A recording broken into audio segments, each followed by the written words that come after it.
Antes de tudo, vou oferecer para vocês o meu livro, Zorgenwälder, A Redenção.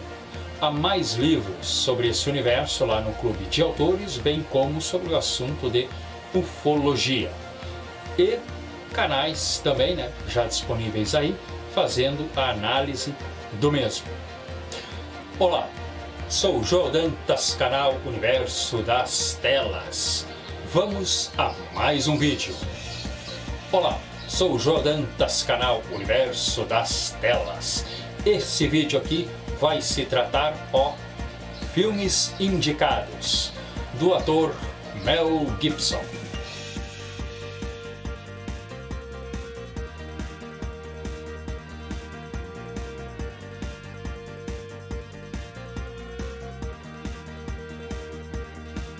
Gibson, que nasceu em Nova York, Estados Unidos, mas ainda menino, a família dele se mudou lá para a Austrália. Pelo que eu entendi, o pai dele ganhou um dinheiro inesperado e viu que na Austrália a vida era mais barata, sem falar aquelas belas moradias na beira da praia.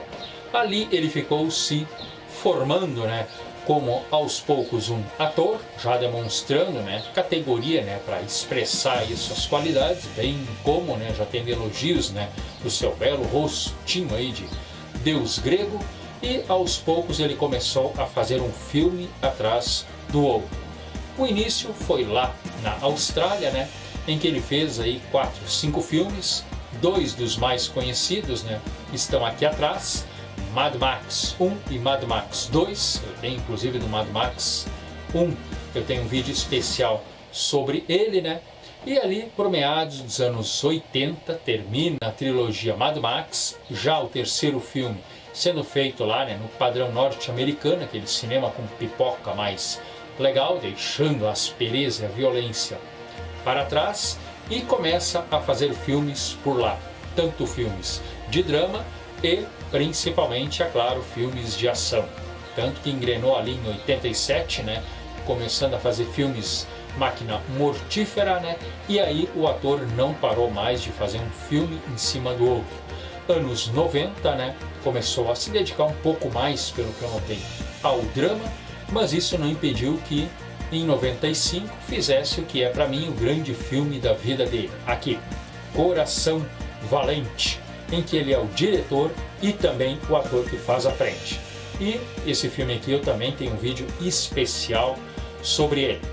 Mas o tempo chega para todo mundo, bem como os problemas, E entrou o século 21, se divorcia de uma esposa, que ele já estava casado há muitos anos, tinha com a mesma 6 ou 8 filhos. Infelizmente não foi uma separação muito calma, teve um reflexo no público. Se não me engano foi essa esposa aqui, que inclusive ela chegou a gravar ele embriagado ligando para ela, dizendo besteiras. Ele também foi preso, estava dirigindo embriagado, Depois se casou outra vez, um casamento que durou apenas 2 anos, também não foi lá muito feliz.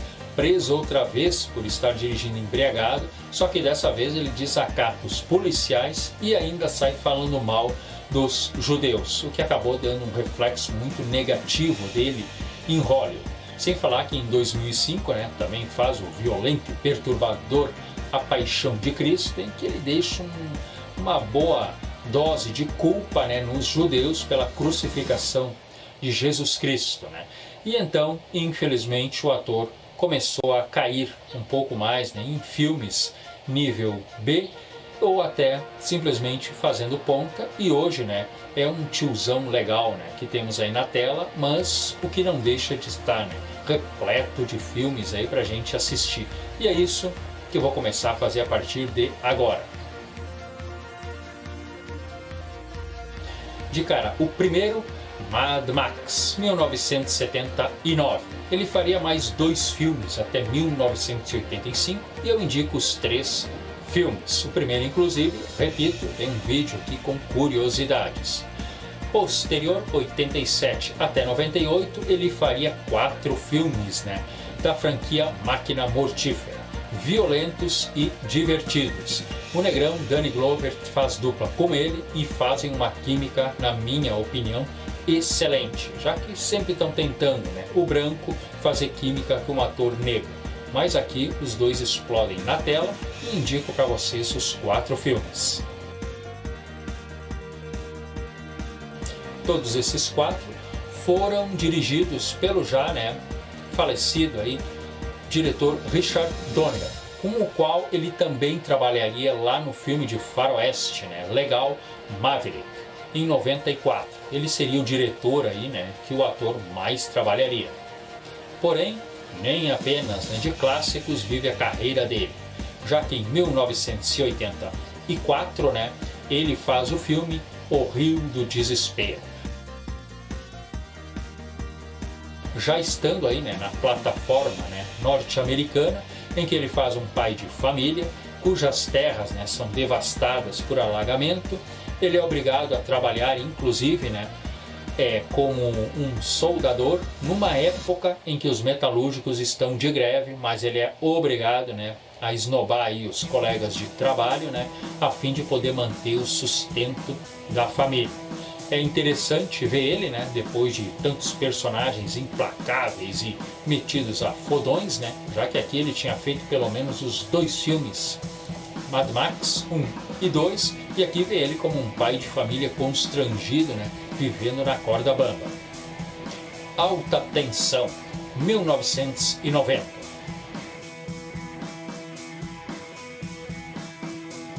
Não somente está aqui, né, a sempre legal e divertida, né, Golden Howen, que ficou aí por décadas casada com o ator Kurt Russell e numa dessa ainda está, e bem como contracenando aqui, né, com o bandido que o caça, né, David Carradine, que acabou fazendo aí os 2 filmes Kill Bill do Tarantino e no passado também fez a série de sucesso Kung Fu. O parceiro dele aqui, inclusive, né, vergonhosamente eu esqueci o nome, mas aquele negrão careca, né, que aparece no filme Comando para Matar e Predador com Arnold Schwarzenegger. A história, né, é que o Gibson aqui faz o personagem que é um bandido que vendeu informações para a polícia e adquiriu novas identidades para estar sempre fugindo desse. Mas agora David Carradine sai da prisão e vai à caça do mesmo, né, em busca de vingança. Junto com ele está uma ex-namorada, né, que é feita aqui por essa loira, né, a esposa aí do Kurt Russell, né, fazendo uma dupla bem atrapalhada, já que ele é obrigado a passar por vários lugares pedindo ajuda, aonde ele fez, no caso, né, um cidadão, né, de identidade disfarçada, né, e mostra as várias vidas que ele teve. Por exemplo, uma delas ele é obrigado a bancar o esmunhecado porque ele trabalhou em um salão de beleza, né, de homossexuais. E outra vez, legal também, né, ele faz um homem que é auxiliar de uma veterinária, né? E é claro, galã como ele é, ele passa, pede ajuda, mas acaba sendo muito assediado por aquele lugar. Tem que ver ele inventando desculpa para não ir para a cama, né, com nenhum dos cabeleireiros lá, que no caso eram donos, né, do local onde ele havia trabalhado.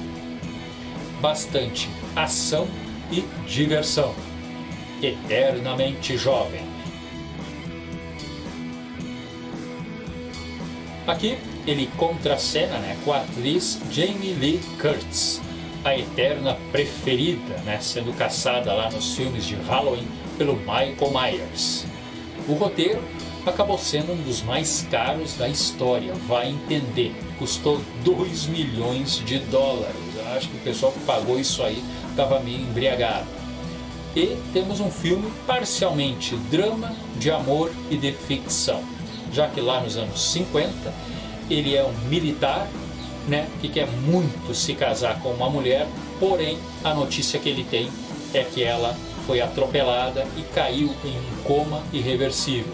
Mas surge a notícia de um dos médicos que futuramente esse tipo de coma ali vai ser muito bem tratável, sem maiores sequelas.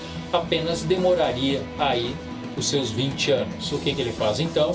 Conhece um doutor que inventou uma forma, né, uma cápsula, onde teoricamente a pessoa iria ficar congelada ali, né, até por 20 anos sem ter maiores problemas. O projeto a princípio era para ser entregue para a NASA, né? Já que a NASA precisaria, né, na ideia que eles tinham na época, né, congelar astronautas para poder conhecer certos planetas que ficavam excessivamente longe. E o militar aceita, claro, pensando em encontrar aí o seu amor lá na década de 70. Mas algo dá bem errado, né? Ele acaba ficando num canto lá, aqueles armazém lá do Indiana Jones, né, do exército, né, e apenas lá, início dos anos 90, duas crianças curiosas vão visitar esse lugar, que já está inclusive abandonado, e acabam abrindo a cápsula sem querer. Sai ele lá de dentro, todo congelado, todo duro, e as duas crianças se mandando. Mas não adianta, a vontade dele ir atrás da sua amada é maior. E ele tem que ser rápido mesmo, né? Porque infelizmente o plano não dá muito certo e ele começa a envelhecer rapidamente o tempo que ele não envelheceu. 1993, primeiro filme que ele dirigiu. Mas como não encontrou nenhum ator convincente para protagonizar, ele mesmo acabou fazendo isso. Temos aqui outro drama. O seu personagem tem o rosto bem deformado, ele evita sair de casa, vai fazer as compras somente lá pelas 22 horas, é uma cidade pequena, ou seja, ficam dizendo, né, quase literalmente que ele é um monstro, né, mas pouco a pouco um garoto que vive numa família em que a mãe recém foi deixada pelo pai, tem dois irmãozinhos muito queridos com ele e ele está vivendo sim uma solidão, um drama muito complicado. Pouco a pouco ele vai fazendo amizade com esse homem que de fato também se sente muito que nem ele e acabam trocando experiências e ficando grandes amigos. Maverick, 1994. Esse faroeste muito divertido. Tem aqui a Jodie Foster, que está muito à vontade, o veterano James Gardner, que já tinha protagonizado, né, esse personagem aqui em séries, né, dos anos 60 e 80. E estamos aqui no bom e velho oeste, mas esqueça um pouco os tiroteios e perseguições a cavalo. Temos dois jogadores de carta espertinhos que sempre que podem acabam ganhando um dinheiro a mais. E cada vez as apostas vão se tornando mais sérias até que chega no seu ápice. Mesmo não tendo, gente, aquele padrão faroeste, como eu disse, né, tiroteio e correria de cavalos, não deixa de ser uma comédia de qualidade. E o Mel Gibson, gente, me surpreendeu como ele está tranquilo aqui, dividindo a tela com o veterano James Gardner, que também está, por sua vez, puro carisma. Danny Glover, que fez parceria com ele, né, nos 4 filmes de Máquina Mortífera, faz ponta aqui, né, como um atrapalhado assaltante de banco. Coração Valente, 1995. Lembrando de novo, eu já tenho um vídeo especial sobre esse aqui e acho que até vou fazer uma playlist, né, sobre Mel Gibson, que já fica mais coerente, né? E convido você a passar lá, né, e conhecer esse filmaço aqui. Mas adianto, né? Ele ganhou aqui não como melhor ator, né? Mas recebeu a estatueta aí, né, por melhor filme e pessoalmente por melhor diretor. O Preço do Resgate, 1996. Sendo um remake de um filme, né, lá de 40 anos atrás. Ele faz um empresário que a vida está indo muito bem até que seu filho é sequestrado. E temos aí aquele gato e rato, né, entre os sequestradores e a pressão da polícia, a pressão da mídia, né? Ele um pouco relutante em pagar o resgate, a mulher dele, que inclusive é uma atriz que esteve no Máquina Mortífera 3 e 4, né? Quer que deva ser pago o resgate. Até que chega uma hora, ele se cansa de tudo e bota na mesa para os sequestradores. Vai até a mídia e diz: esse $1 milhão aqui vai para quem me der uma informação sobre esses sequestradores. Agora sou eu que não quero pagar vocês. E os sequestradores se sentem meio perseguidos. loucura é, mas o Mel Gibson também, para fazer o tipo pancada, não paga muito imposto. E o final acaba se descobrindo que o inimigo era outro. Teoria da Conspiração, 1997. Quer ver aí o ator no seu jeito mais pancada do que nunca? É isso que ocorre aqui. O seu personagem foi um sujeito que no passado sofreu uma lavagem cerebral e virou, pelo que diz ali, né, uma máquina assassina, que a CIA norte-americana aciona quando quiser. Mas o sujeito tem uma vida pra lá de paranoica, ele vê maldade em tudo. E uma das coisas que ele tem com ele é estar sempre comprando um livro. E ele precisa comprar ele com o seu cartão de crédito. É um vício que ele tem. Isso é uma forma, pelo que a própria Julia Roberts, que aqui acompanha ele, aliás, para ela ficar um pouco mais no clima do filme, lá da cá ele fazia umas surpresinhas para ela, como deixar um rato morto no camarim, né? Ele achou que ela não estava estressada o suficiente, né? E temos, é claro, né, de novo aquele filme, né, de gato caçando rato, né? Mas aos poucos ele não chega a virar uma máquina mortífera, mas se mostra muito engenhoso a escapar aí, né, das ciladas da CIA, que agora está caçando, né, a sua máquina que está imperfeita. O Troco, 1999. Remake do filme A Queima-Roupa, de 1967. Ele teve problemas aí, né, com o diretor, demitiu ele e acabou assumindo, né, a sequência. Dinâmico e bem ágil, o seu personagem aqui é apenas, né, chamado de Porter. O que acontece? Ele é um bandido que acaba sendo traído, né, por um grande amigo da sua confiança, e o motivo é que a esposa dele descobriu que ele é um baita de um pulador de cerca. Não explica muito bem, gente, apenas mostra, né, que a vingança é muito dolorosa da esposa sobre ele. Mas, anos depois, o Porter reaparece, e ele quer o quê? Nada mais, nada menos que vingança. Mesmo sendo um bandido solitário, né, e tendo aí a cabeça a prêmio, ele vai costurando pouco a pouco ao momento aí de ter coragem, né, de caçar, inclusive, grandes chefes, né, de uma máfia. Tem seus momentos, gente, de ação e de explosão, mas sem dúvida, né, a dinâmica do filme e o carisma dos personagens é algo que deve se elogiar bastante aqui. Sinais, 2002. Night Shyamalan, saindo aí, né, do sucesso Sexto Sentido, né, emenda aqui, né, num suspense alienígena. No caso, né, pesa bastante aqui, inclusive, né, o personagem que o Gibson faz é um ex-padre, né, que depois que a sua esposa morreu, perdeu a sua fé. Hoje é cuidar da sua fazenda, né, junto com o seu irmão, Joaquim Phoenix, né, muito mal aproveitado para variar, né, e seus 2 filhos. Porém, algo vai surgindo, né, planeta afora. Muitos agroglifos vêm sendo colocados nas plantações em um ritmo muito acelerado. Inclusive na própria plantação ali da fazenda, né, é feito e a família, né, começa a se sentir muito assediada por seres estranhos e sendo muito atormentada por próprias notícias que passam na televisão. Night Shyamalan, aqui, gente, ele vai saindo do sistemão de Hollywood e fazendo filmes como ele quer. O filme, posso dizer, tem uma mansidão muito grande, tem um ar quase que sem vida, né? Mas não dá para deixar de dizer que não é um filme, né, de um suspense, de um drama que está acontecendo ali. As filmagens ocorreram em um lugar que era mesmo uma fazenda que pertencia a uma universidade que os alunos a utilizavam, né, para suas aulas aí de agronomia.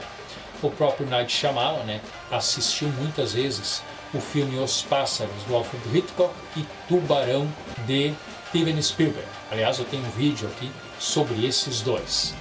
Paixão de Cristo, 2004. Aqui ele entra mesmo para ser diretor, não está como ator. Mostra tudo o que aconteceu com Jesus Cristo naquela noite que ele é preso e torturado, né? Mostra demais, gente, cicatrizes, sangue, ele carregando a cruz, todas as dores possíveis. Ele coloca no filme uma certa carga nas costas dos judeus, o que deixou ele um pouco mal visto em Hollywood, né? Já que até ali, como eu disse, ele já tinha tido seus problemas, né, conjugais, bem como com a polícia, e até acredito que a partir daqui, pouco a pouco, seu nome até seria um pouco mais deixado de lado. É uma obra, gente, única, pode-se dizer, e ele mostra que, assim como em Coração Valente, não tem muito problema em lidar com feridas e sangue, mas é bom adiantar, é um filme bárbaro.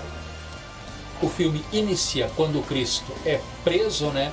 É levado para um rápido julgamento e depois toda aquela tortura que ele passa. Além de dirigir, ele também produziu.